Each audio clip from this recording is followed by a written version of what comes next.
नमस्कार बच्चों, कैसे हैं आप। आशा करता हूँ बिल्कुल बढ़िया होंगे और आप सभी की पढ़ाई बिल्कुल मस्त चल रही होगी। देखिए, ये अध्याय 3 है और इसका नाम है बंधुत्व, जाति तथा वर्ग, आरंभिक समाज, लगभग 600 ईसा पूर्व से 600 ईस्वी के समय का। इसमें आपको इस चैप्टर में आपको उस समय की सामाजिक स्थिति के बारे में आपको बताया जाएगा। ठीक है, यहाँ पे देखिए, सबसे पहले इसमें 7 टॉपिक मैं लेके आया हूँ जो आपकी किताब में दिए हैं और इन टॉपिकों के माध्यम से हम 600 ईसा पूर्व से लेके 600 ईस्वी के समय की सामाजिक स्थिति के बारे में देखेंगे। ठीक है बच्चों, अब देखिए कि ये 7 टॉपिक हैं, इनको मैं एक एक करके आपको बता देता हूँ, फिर मैं इनको एक एक करके आपको समझाऊंगा। ठीक है, यहाँ पे देखिए परिचय। सबसे पहले इसका परिचय मैं आपको बताऊंगा कि इसमें क्या क्या है। ठीक है, फिर दूसरे पहले नंबर पे है, ये 0 नंबर का परिचय था। ये पहले नंबर का महाभारत का सम आलोचनात्मक संस्करण, ये आपकी किताब में भी है। ठीक है, और इसमें हम महाभारत के बारे में जानेंगे, जो महाकाव्य है उसके बारे में हम जानेंगे। फिर है दूसरा बंधुत्व एवं व्यवहार, अनेक नियम और व्यवहार की विभिन्नता। इस टॉपिक में हम बंधुता, भाई बंधव के बारे में जानेंगे, भाईचारे की मतलब भाइयों के जो रिश्ते रहते हैं, है ना, जो परिवार में जो रिश्ते रहते हैं उनके बारे में जानेंगे, चचेरे ममेरे मौसेरे, तो उनका क्या है महत्वपूर्ण योगदान है, इसके बारे में देंगे, उनकी क्या क्या स्थितियां थी। विवाह के अनेक नियम देखेंगे कि किस उस समय कितने प्रकार के विवाह चलते थे। उस समय 8 प्रकार के विवाहों के बारे में बात की जाती जो आपको बताए जाएंगे। यहाँ पे देखिए 2.1 में परिवारों के बारे में जानकारी बताएंगे इस टॉपिक में। दूसरा पितृवंशिका व्यवस्था के आदर्श, मतलब जिसमें पितृ प्रधान रहता है, पिता जी जो सबसे परिवार का मुखिया रहता है वो पिता रहता है ना, तो उसकी व्यवस्था के आदर्श के बारे में जानेंगे।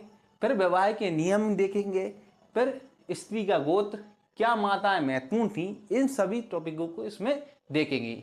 फिर है तीसरा टॉपिक सामाजिक विषमताएं वर्ण व्यवस्था के दायरे में और उससे परे, इसके देखेंगे। इसमें क्या है उचित जीविका, उस समय क्या क्या जीविका थी, लोग कैसे अपने जीने के लिए वस्तुएं अर्जित करते थे, कैसे कमाते थे, उसके बारे में क्या कर्म करते उसके बारे में बात करेंगे। फिर 3.2 में अक्षत्रिय राजा के बारे में बात करेंगे, क्योंकि धर्म ग्रंथों में अक्सर क्षत्रियों को राजा बताया जाता था कि धर्म ग्रंथ में कि क्षत्रिय ही राजा बने। यहाँ पे अक्षत्रिय राजाओं के बारे में भी हम पढ़ेंगे कि कौन कौन से राजा बने थे। 3.3 में जाति और सामाजिक गतिशीलता के बारे में बात करेंगे कि समाज में किस परिवर्तन आए और जातियों में किस प्रकार परिवर्तन आए, इसके बारे में भी हम जानेंगे। 3.4 में 4 वर्णों के परे एकीकरण।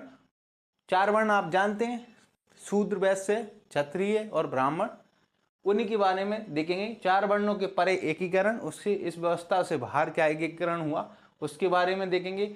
4 वर्णों के परे अधीनता और संघर्ष को देखेंगे। ठीक है, इस और जो चौथा टॉपिक है जिसमें जन्म के परे संसाधन और प्रतिष्ठा के बारे में बात करेंगे। हाँ, इसमें 3 टॉपिक हैं। 4.1 में संपत्ति पर स्त्री और स्त्री की भिन्न अधिकारों के बारे में बात करेंगे। किसकी बात करेंगे? संपत्ति पर स्त्री और पुरुष। यहाँ पे पुरुष लिखना था, पुरुष।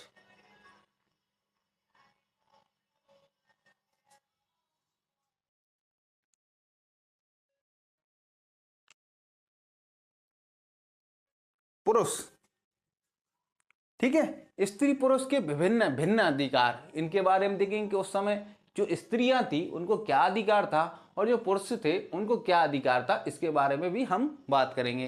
फिर यहाँ पे 4.1.2 में दिया है वर्ण और संपत्ति का अधिकार। ठीक है, वर्ण मतलब जो वर्ण थे उनका और संपत्ति का अधिकार किस वर्ण को कितना था उसके बारे में बात करेंगे। यहाँ पे शूद्र वर्ग की भी स्थिति हम देखेंगे कि इस समय कैसी थी। ठीक है, शूद्र वर्ग का आप जानते ही होंगे। 4.3 में एक वैकल्पिक सामाजिक रूपरेखा और संपत्ति में भागीदारी की बात करेंगे। तो इन टॉपिक को अब आपको समझ में नहीं आ रहा हुआ, लेकिन जब मैं एक एक करके एक एक टॉपिक को आपके सामने लाऊंगा तो सारी चीजें आपको क्लियर हो जाएंगी। अब देखिए 5वें टॉपिक में क्या है, सामाजिक विषमताओं की व्याख्या, एक सामाजिक अनुबंध। और जो विषमताएं होती हैं समाज में उसके बारे में हम 5वें टॉपिक में बात करेंगे। 6वें टॉपिक में हम बात करेंगे साहित्यिक स्रोतों का इस्तेमालों के बारे में बात करेंगे। इसमें साहित्यिक स्रोत कैसे, इतिहासकार और महाभारत, ठीक है, इसके बारे में बात करेंगे। जो साहित्यिक स्रोत मिले ऐतिहासिक काल से चले आ रहे हैं तो उनके बारे में हम बात करेंगे। इसमें उनकी भाषा देखेंगे। इसमें महाभारत के बारे में मुख्य ध्यान रहेगा, उसकी भाषा एवं उस विषय वस्तु देखेंगे। लेखक एक या कई, क्या उसको लिखने वाले एक लेखक था क्या कई लेखक थे, उसके बारे में भी देखेंगे। उसकी तिथियों के बारे में अध्ययन करेंगे। फिर देखेंगे सादृश्यता की खोज के बारे में देखेंगे, ठीक है। जो इसके अध्ययन करेंगे उसके बाद क्या जानकारी प्राप्त होती है उसके बारे में भी हम देखेंगे। कैसे ये आपको चैप्टर की जो जानकारी दी किस आधार पर दी उसके बारे में भी हम बात करेंगे। और 7.1 में एक गतिशील ग्रंथ जो महाभारत है उसके बारे में भी बात करेंगे। अब ये टॉपिक आपको कुछ कुछ समझ में आए होंगे और कुछ कुछ नहीं, तो मैं इनको एक एक करके आपको समझाता हूँ। सबसे पहले आपको परिचय समझाऊंगा। इसकी 2-4 वीडियो हो सकती हैं, 6 भी हो सकती हैं और 9 भी। तो चलिए तो फिर आगे बढ़ते हैं। सबसे पहले मैं आपको परिचय बताता हूँ इसमें होता क्या है, ठीक।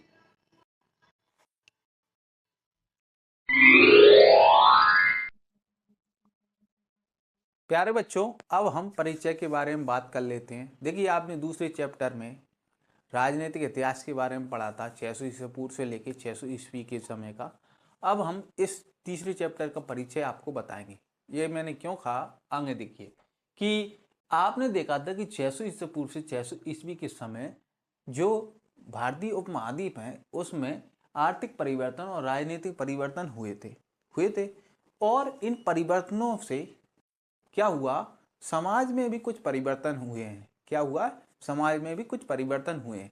देखिए, उस समय आर्थिक परिवर्तन किस प्रकार के आर्थिक परिवर्तन हुए थे। देखिए, आर्थिक परिवर्तनों से पहले आप इसको समझिए कि राजनीतिक परिवर्तन कौन कौन से हुए थे। वैसे मैंने दूसरे चैप्टर में बता दिया था आपको। देखिए, बड़े बड़े राज्यों का निर्माण होना शुरू हो गया था। राजाओं के द्वारा बड़ी बड़ी सेनाएं रखी थी। शिल्प विशेषज्ञों के सामाजिक समूह उभर कर आने लगे थे। हाँ, एक प्रकार से ज्यादा कर लगाया जाना शुरू कर दिया था। तो इस प्रकार के कुछ राजनीतिक परिवर्तन हुए। इनके अलावा भी कई सारे परिवर्तन हुए थे। और आर्थिक परिवर्तन क्या हुए थे, वन क्षेत्रों में कृषि का विस्तार हुआ। जो वन क्षेत्र थे उसमें कृषि का विस्तार हो गया, जिसके कारण वनों में रहने वाले लोगों के जीवन में परिवर्तन आए। फिर क्या ऐसा हुआ, साथ में संपत्ति का असमान वितरण होना शुरू हो गया, क्योंकि संपत्ति किसी किसी व्यक्ति पर ज्यादा एकत्रित हो गई, किसी किसी व्यक्ति पर संपत्ति ना रही। नए नए कार्य उभर कर आए। ये सारे परिवर्तन इस समय काल में हुए हैं। अब ये राजनीतिक और आर्थिक परिवर्तनों के कारण समाज में कुछ प्रभाव पड़ेगा, तो उसी का अध्ययन इस चैप्टर में करेंगे, ठीक है। अब उसका परिवर्तनों को जो अध्ययन करेंगे वो किस आधार पर करेंगे। इतिहासकारों को कैसे पता चला कि 600 ईसा पूर्व से लेकर 600 ईस्वी के समय ऐसे ऐसे सामाजिक परिवर्तन आए थे और परिवर्तन इनके कारण आए थे। तो उनमें परिवर्तन के लिए इन्होंने आधार बनाया अभिलेख और साहित्यिक परंपराओं को, ठीक है। इन साहित्यिक परंपराओं को और अभिलेखों को इन्होंने क्या किया, आधार बनाया और उनके माध्यम से कुछ निचोड़ निकाला। हाँ, जो जानकारी हम पढ़ेंगे इस चैप्टर में। अब देखिए, सामाजिक परिवर्तनों को समझने के लिए इतिहासकारों ने साहित्यिक परंपराओं का सहारा लिया और उसमें क्या देखा, उन्होंने 2 प्रकार के ग्रंथों को चयन किया। एक तो ग्रंथ और एक अभिलेख या ताम्रपत्रों का चयन किया, ठीक है। अब एक जो ग्रंथ थे वो सामाजिक व्यवहार के मानदंड तय करते थे। कुछ ग्रंथ क्या करते थे, सामाजिक व्यवहार के मानदंड तय करते थे। सामाजिक व्यवहार समझते हो, जो रोजमर्रा की जिंदगी में उन समय जो लोग सामाजिक आचार विचार पालन करते थे तो उनको निश्चित कौन करता, उनके जो मानदंड है उनको कौन नियंत्रित करता था, ठीक है। ये ग्रंथ करते थे कुछ, जैसे कि धार्मिक ग्रंथ है ना, जैसे महाभारत रामायण, इनका प्रभाव समाज पे पड़ा है ग्रंथ। और अन्य ग्रंथ क्या थे, समाज का चित्रण करते थे। इस प्रकार से 2 प्रकार के ग्रंथों जो मिले हैं उनसे इन्होंने निचोड़ निकाला। साथ में राजाओं महाराजाओं और शिल्पकारों के अभिलेख और ताम्रपत्र भी मिले हैं। हाँ, तो उनसे भी इन्होंने क्या है, जानकारी निकाली। अब देखिए, आप कोई भी पैराग्राफ लिखते हैं या कोई भी अभिलेख राजा गढ़वाता हो, किसी ने भी अभिलेख गढ़वाया हो या किसी ग्रंथ की रचना की गई हो, तो उसका कुछ कारण तो होता ही होगा। तो उसको लिखने के क्या कारण रहे होंगे, क्यों लिखा गया होगा, हाँ, किस भाषा शैली में लिखा गया होगा, ये सारे प्रश्न इतिहासकार अपने दिमाग में रखते हैं और उसके बाद इसका अध्ययन करते हैं। ठीक है, और उसमें किस तरह की परंपराओं का वर्णन किया गया है, तो इन सभी विचारों का वो क्या करते हैं, अध्ययन करते हैं। यह ग्रंथ किसने क्यों लिखा गया, इस प्रकार के प्रश्न वो करते हैं। क्या करते हैं जो इतिहासकार हैं, जैसे महाभारत है, वो एक महाकाव्य है, तो उसको क्यों लिखा गया होगा, उसमें क्या लिखा गया, किस भाषा शैली में मिला, उसमें कौन कौन सी परंपराओं के बारे में वर्णन किया गया है, तो ये सारे प्रश्न वो कर लेते हैं। कौन, इतिहासकार। उसके बाद को आपको जानकारी प्रदान करिए।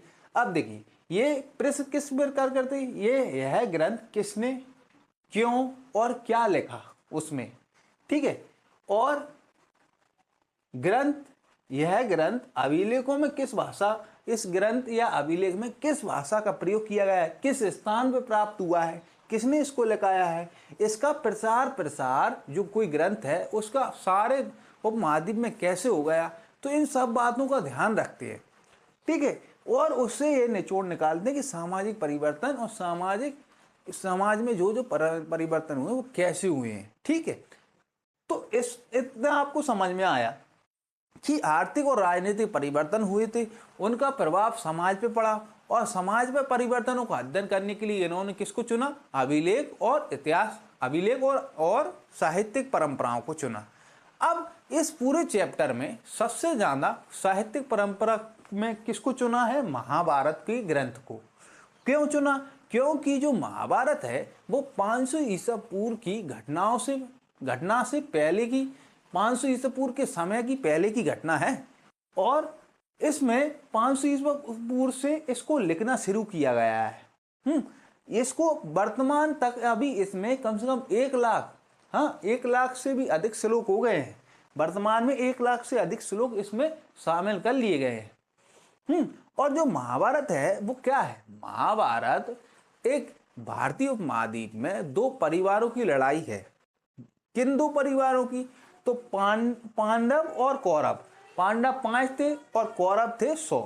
तो इनके बारे में लड़ाई का वर्णन किया गया है, और इन्होंने उस समय उस पूरी कहानी में, उस महाकाव्य में जो उनके महाभारत के जो पात्र हैं वो समाज के अलग अलग, अब हम आगे बढ़ते हैं। देखिए कि 500 ईसा पूर्व से पहले की घटना का वर्णन किया गया है महाभारत में, और इसमें 2 परिवारों का वर्णन किया गया है, पांडव और कौरव के बारे में। जो 5 पांडव हैं और 100 कौरव हैं, उनका वर्णन इसमें किया गया है। अब इसके जो पात्र हैं वो समय समय पर अलग अलग जो धार्मिक मान्यता है उनका पालन करते हुए पाए गए हैं। ठीक है, तो उसकी कहानियों के बीच में कहीं कहीं ऐसे मानदंड हैं, तो उनका पालन वो करते रहे, धार्मिक मान, तो उनके बारे में हम इसमें जानेंगे। ठीक है, तो इसमें अपन ने देखा कि आर्थिक और राजनीतिक परिवर्तन हुए, हाँ 600 ईसा पूर्व से लेकर 600 ईस्वी के समय, और फिर क्या हुआ, अभिलेख और ताम्रपत्र और ग्रंथों के माध्यम से जो इतिहासकार हैं उन्होंने इसका अध्ययन किया। बात समझ में आ गई, चलो आगे बढ़ते हैं। चलिए, तो अब आप अपनी किताब में देखिए, अगर किताब हो तो, नहीं तो स्क्रीन पे भी आपको देख सकते हैं, आप स्क्रीन पर भी देख सकते हैं। चलिए तो इस चैप्टर को शुरू करते हैं। पिछले अध्याय में हमने पढ़ा कि लगभग 600 ईसा पूर्व से 600 ईस्वी तक के मध्य आर्थिक और राजनीतिक जीवन में अनेक परिवर्तन हुए। इनमें से कुछ परिवर्तनों ने समकालीन समाज पर अपना प्रभाव छोड़ा। उदाहरणार्थ, वन क्षेत्रों में कृषि का विस्तार हुआ, जिससे वहां रहने वाले लोगों की जीवन शैली में परिवर्तन हुआ। शिल्प विशेषज्ञों के एक विशिष्ट सामाजिक समूह का उदय हुआ, तथा संपत्ति के असमान वितरण ने सामाजिक विषमताओं को अधिक प्रखर बनाया। इतिहासकार इन सब प्रक्रिया को समझने के लिए प्राय साहित्यिक परंपराओं का उपयोग करते हैं। कुछ ग्रंथ सामाजिक व्यवहार के मानदंड तय करते हैं, अन्य ग्रंथ समाज का चित्रण करते थे, और कभी कभी समाज में मौजूद विभिन्न रिवाजों पर अपनी टिप्पणी भी प्रस्तुत करते थे। अभिलेखों से हमें समाज के कुछ ऐतिहासिक अभिनायकों की झलक मिलती है। हम देखेंगे कि प्रत्येक ग्रंथ और अभिलेख किसी समुदाय विशेष के दृष्टिकोण से लिखा जाता था। अतः यह याद रखना जरूरी हो जाता है कि ये ग्रंथ किसने लिखे, क्या लिखा गया और किनके लिए इनकी रचना हुई। इस बात पर भी ध्यान देना जरूरी है कि इन ग्रंथों की रचना में किस भाषा का प्रयोग हुआ तथा इनका प्रचार प्रसार किस तरह हुआ। यदि हम इन ग्रंथों का प्रयोग सावधानी से करें तो समाज में प्रचलित आचार व्यवहार और रिवाजों का इतिहास लिखा जा सकता है। उपमहाद्वीप के सबसे समृद्ध ग्रंथों में से एक महाभारत का विश्लेषण करते हुए हम अपना ध्यान एक ऐसे विशाल महाकाव्य पर केंद्रित कर रहे हैं जो अपने वर्तमान रूप में 1,00,000 श्लोकों से अधिक है और विभिन्न सामाजिक श्रेणियों व परिस्थितियों का लेखा जोखा है। इस ग्रंथ की रचना 1000 वर्ष तक होती रही, लगभग 500 ईसा पूर्व से। इसमें नियत कुछ कथाएं तो इस काल से पहले भी प्रचलित थीं। महाभारत की मुख्य कथा तो परिवारों के बीच युद्ध का चित्रण है। इस ग्रंथ के कुछ भाग विभिन्न सामाजिक समुदायों के आचार व्यवहार के मानदंड तय करते हैं, यदा कदा किंतु हमेशा नहीं। इस ग्रंथ के मुख्य पात्र इन सामाजिक मानदंडों का अनुसरण करते हुए दिखाई पड़ते हैं। मानदंडों का अनुसरण व इनकी अवहेलना क्या अंकित करती है। हाँ, और यहाँ पर देखिए महाभारत का एक दृश्य जो मृणमयी मतलब मिट्टी का मूर्तिकला, पश्चिम बंगाल, लगभग 17वीं शताब्दी का स्क्रीन पे दिख गया होगा। अब आपको इसमें परिचय समझ में आ गया होगा कि आगे हम क्या करने जा रहे हैं इस चैप्टर में। ठीक है, अब आपको बताते हैं कि जो महाभारत है उसके बारे में इतिहासकारों ने कैसी इसका अध्ययन किया। जो महाभारत जो महाकाव्य है और उसकी पांडुलिपियों के बारे में उन्होंने क्या क्या जानकारी एकत्रित की। चलिए तो फिर आगे बढ़ते हैं।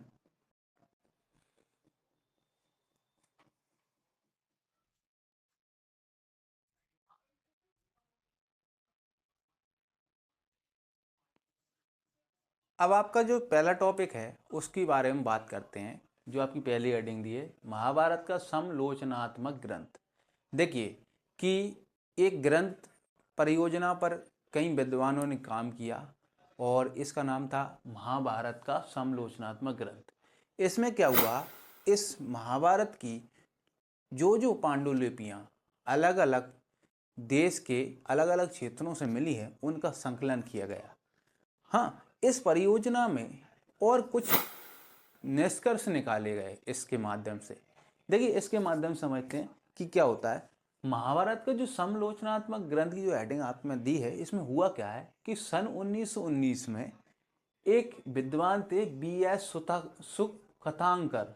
ये क्या थे, संस्कृत विद्वान थे और इनके नेतृत्व में क्या हुआ, अन्य विद्वानों की एक टीम बनी और इन्होंने एक महत्वाकांक्षी परियोजना पर काम करना शुरू किया जिसका नाम है समलोचनात्मक ग्रंथ की महत्वाकांक्षी परियोजना। इस पर इन्होंने काम करना शुरू किया। अब ये योजना का उद्देश्य क्या था कि महाभारत की जो पांडुलिपियां हैं उन्हें पूरे देश से एकत्रित किया गया। हाँ, और इसके एकत्रीकरण के बाद इससे तरह तरह के क्या निकाले गए, तर्क निकाले गए। ठीक है, अब देखिए देश के विभिन्न भागों से इसमें क्या हुआ, देश के विभिन्न भागों से विभिन्न लिपियों में अलग अलग लिपियों में लिखी हुई संस्कृत की पांडुलिपियों को एकत्रित किया गया। हाँ, एकत्रित करने के बाद क्या हुआ, एकत्रित करने के बाद पांडुलिपियों की श्लोकों की तुलना की गई।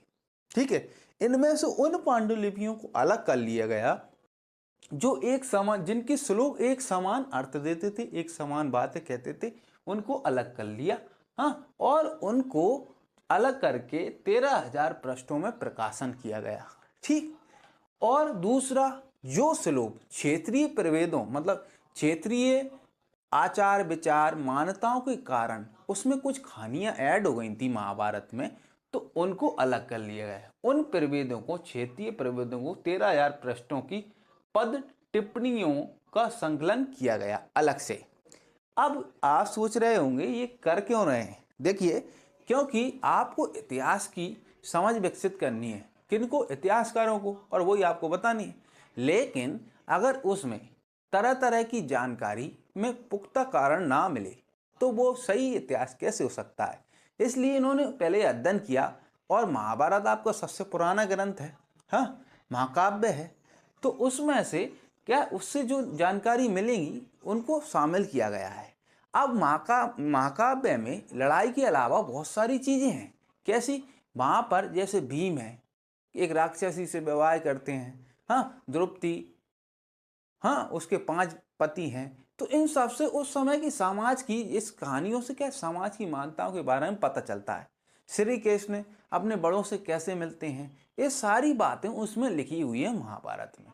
तो उन आचरणों के जो जानकारी मिलती उसका संकलन इसमें किया है कि उस समय, और देखा गया है कि इन आचरणों का कितना पालन किया जाता था।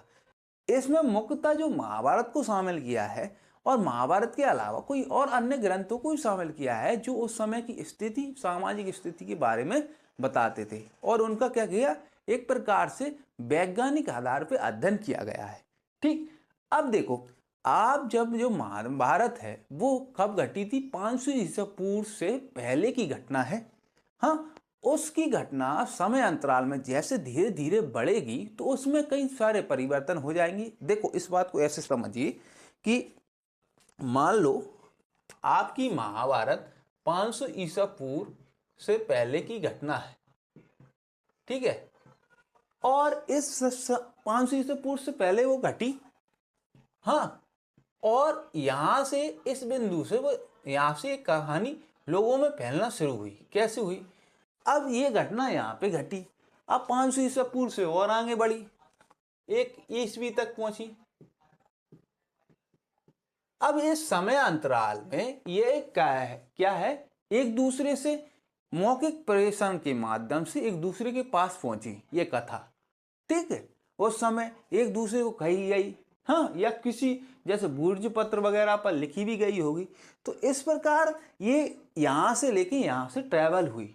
अब देखो, आप लोगों को पता है, जब आप किसी की हैंडराइटिंग, किसी की फेयर कॉपी में से आप कुछ नोट डाउन करते हैं, नोट डाउन करने के बाद आपको कुछ चीज़ें समझ में नहीं आती, आप अपने अर्थ के अनुसार उनको में चेंजेस कर देते हैं कि नहीं कर देते, हाँ, और उसमें कुछ गलतियां भी शामिल कर लेते हैं और कुछ नई चीज़ें भी ऐड कर देते हैं। ऐसा ही इस महाभारत में हुआ, मौखिक और लिखित रूप से दोनों के प्रेषण में कुछ चीज़ें ऐड कर दी गई, और उन चीज जो ऐड हुई हैं वो क्या कहलाए, क्षेत्रीय प्रभेद। अब भारत कितना बड़ा है, ऊपर जम्मू कश्मीर से लेके कहाँ तक है, दक्षिण में कर्नाटक, तमिलनाडु, केरल वाले एरिया तक फैला हुआ है, हाँ, पूर्व से पश्चिम गुजरात से लेके इधर असम, मणिपुर, नागालैंड तक फैला हुआ है। तो इन सब में महाभारत के बारे में जानकारी मिलती है। लेकिन आप मुझे बताइए कि जब ये चीज अलग अलग क्षेत्रों में फैलेगी, ये वाली कथा, तो उसमें कुछ परिवर्तन हो जाएंगे कि नहीं हो जाएंगे? और साथ में समय में भी परिवर्तन हो रहा है, ये थोड़ा वो समय थोड़ी है। आज 2024 है, 1 ईस्वी से 2000 साल हो गए। एक बात अगर आप मान लो, हाँ, आप तक आएगी तो उसमें परिवर्तन तो हो ही जाएंगे ना। तो उन प्रभेदों को अलग किया गया है, और किसको जो मूल कहानी है, मूल चीजें जो सारे देश में मिली है, उसको अलग किया गया है। बात समझ में आई? एक और उदाहरण से समझिए, आप लोग 100 लोग क्या खड़े हैं, अब किसी ने कहा कि 1500 रुपए की क्या थी, शर्ट थी। ये एक दोस्त ने दूसरे दोस्त से कहा, अब दूसरे दोस्त ने तीसरे से कहा, तीसरे दोस्त ने चौथे से कहा, चौथे दोस्त ने पांचवें से कहा, ऐसे करके 100वें दोस्त तक ये बात पहुंचेगी। तो वहां पर यही बात बनते बनते कैसी हो जाएगी, 15,000 की शर्ट खरीदी, या और कुछ भी प्रभेद इसमें जुड़ जाएंगे, नहीं जुड़ जाएंगे, छूट मूट सही भी जुड़ेंगे, झूठ भी जुड़ जाएंगे। बात समझ में आ रही है कि नहीं? तो इसमें परिवर्तन हो जाते हैं। आप भी देखते हो, जो कुछ रील्स वगैरह आपके पास आती हैं, उनमें आदमी जो और लोग होते हैं उसमें अपनी और अभिव्यक्ति ऐड कर देते हैं, और वो आप तक परिवर्तित होकर उसका अर्थ भी चेंज हो जाता है। तो इस प्रकार ये भी इसी ग्रंथ में समय के अनुसार और क्षेत्रीय आधार पर भी इसमें बहुत सारा परिवर्तन आया है। तो उसी के अध्ययन के लिए महाभारत समलोचनात्मक ग्रंथ बनाया गया था, हाँ, और इसके माध्यम से उस समय की समाज की स्थिति के बारे में इतिहासकारों ने जानने की कोशिश की, और वही आपको बताएंगे।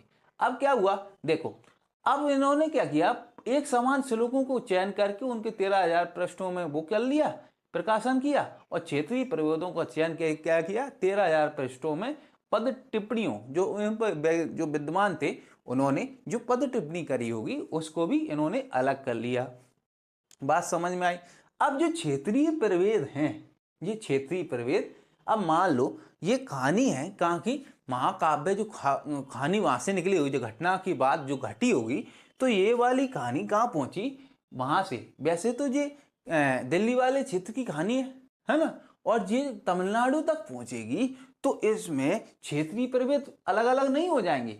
तमिलनाडु में अलग संस्कृति चलती है, वहाँ के लोग अलग भाषा बोलते हैं, तो उनमें आचार विचार तरह तरह के परिवर्तन हो जाएंगे, और वही परिवर्तन उस समय की जो कुछ कहानियाँ होंगी छोटी मोटी, वो इसमें ऐड होती चली जाएंगी, क्योंकि जो लेखककार हैं, जो बोलने वाले हैं, वो उस भाषा को बोलते हैं, उन विचारों का पालन करते हैं, इसलिए इसमें परिवर्तन देखा गया है। इसी प्रकार रामायण में भी परिवर्तन देखा है। इस परियोजना को करते करते क्या हुआ, कुल 47 साल लग गए थे। कितने साल लग गए थे? 47 साल लग गए थे इस परियोजना को करते करते इनको। उसके बाद इन्होंने निर्णय किया कि क्या क्या चीजें हैं। अब मैंने इतना आपको समझा दिया, और देखिए ऐसे ये वाला जो अध्ययन है कहाँ से निकला था, जो संस्कृत, पाली, प्राकृत और तमिल ग्रंथों का अध्ययन भी इसी आधार पर किया है, ऐसे ही तोड़ तोड़ कर, और उससे क्या है जानकारी निकाली गई है। बात समझ में आई। अब मैं आपको इस टॉपिक को किताब से पढ़कर और बता देता हूँ, जो कुछ छूट गया होगा तो आप इससे क्लियर हो जाएगा, और स्क्रीन पर भी आपको ये चीजें दिखेंगी अगर आप किताब में नहीं देखना चाहते। चलिए शुरू करते हैं। 1919 में प्रसिद्ध संस्कृत विद्वान, ये पहला टॉपिक ही पढ़ रहे हैं, महाभारत का समालोचनात्मक संस्करण के बारे में। समालोचनात्मक संस्करण 1919 में प्रसिद्ध संस्कृत विद्वान BS सुकथांकर के नेतृत्व में एक अत्यंत महत्वाकांक्षी परियोजना की शुरुआत हुई, और अनेक विद्वानों ने मिलकर महाभारत का समालोचनात्मक संस्करण तैयार करने का जिम्मा उठाया। इससे जुड़े क्या क्या कार्य थे? आरंभ में देश के विभिन्न भागों से विभिन्न लिपियों में लिखी गई महाभारत की संस्कृत पांडुलिपियों को एकत्रित किया गया। ये क्या थी? पांडुलिपि। पांडुलिपि का मतलब तो आप जानती हैं। परियोजना पर काम करने वाले विद्वानों ने सभी पांडुलिपियों में पाए जाने वाले श्लोकों की तुलना करने का एक तरीका ढूंढ निकाला। अंततः उन्होंने उन श्लोकों का चयन किया जो लगभग सभी पांडुलिपियों में पाए गए थे, और उनका प्रकाशन 13,000 पृष्ठों में फैले अनेक ग्रंथ खंडों में किया गया। इस परियोजना को पूरा करने में 47 वर्ष लगे। इस पूरी प्रक्रिया में दो बातें विशेष रूप से उभर कर आईं। पहली, संस्कृत के कई पाठों के अनेक अंशों में समानता थी। यह इस बात से भी स्पष्ट होता है कि समूचे उपमहाद्वीप में उत्तर में कश्मीर, नेपाल से लेकर दक्षिण में केरल और तमिलनाडु तक सभी पांडुलिपियों में यह समानता देखने में आई।